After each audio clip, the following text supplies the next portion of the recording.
ચલો મિત્રો, આપણે ફરીથી આવી ગયા છે મહેન્દ્ર કે પ્રજાપતિ પાસે, જે કહે છે કે આપણે એક્સિલેટર વગર એટલે કે ડ્રાઈવરની સીટ બેસે વગર આપણે પણ ગાડી ચલાવી શકીએ છીએ. બિના એક્સિલેટર વગર આપણે જોઈ લઈશું કેવી રીતે ચલાવે છે.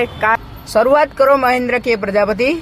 પહેલાં તો લોકમાં ચાવી નાખીશું. અહીંયાથી સીધી ચાવી નાખી. ચાવી ફરતી નથી, લોક કરેલી છે એટલે થોડું સ્ટીરિંગને પ્લે કરીને ચાવી ફેરવી એટલે લોક ખુલી ગયું.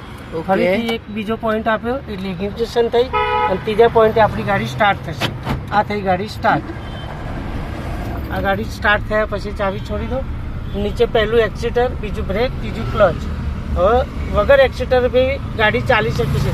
જે નવા વ્યક્તિ છે ને એના માટે એક્સિલેટરનું કોઈ ઇમ્પોર્ટન્ટ જરૂરી નથી. વગર એક્સિલેટરે ચલાવી શકાય છે. જો આજે હું બતાવીશ. આ ક્લચ દબાયો, આ ક્લચ દબાયો, બ્રેક ઉપર પગ રાખ્યો, પછી આને લેફ્ટ સાઈડ કરીને પહેલો ગેર નાખ્યો. આ પહેલો ગેર થઈ ગયો.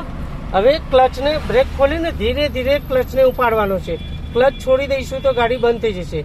તો ક્લચને જલ્દી છોડવાનો નથી. તો આ ક્લચને ધીરે ધીરે ધીરે મૂવમેન્ટ કરશો તો વગર એક્સિલેટરે ગાડી તમારી ઓટોમેટિક ચાલવા લાગશે. જો ધીરે ધીરે વાઇબ્રેશન થઈ આ ધીમે ધીમે ચાલવા માંડી. જો આ ચાલવા માંડી. જુઓ ગાડી આ ચાલવા માંડી. તમે જોઈ શકો છો કે ડ્રાઈવરની સીટ વગર પણ આપણે ચલાવી શકીએ છીએ કાર. તો આપણે પણ શીખી શકીશું મહેન્દ્ર કે પ્રજાપતિ પાસે.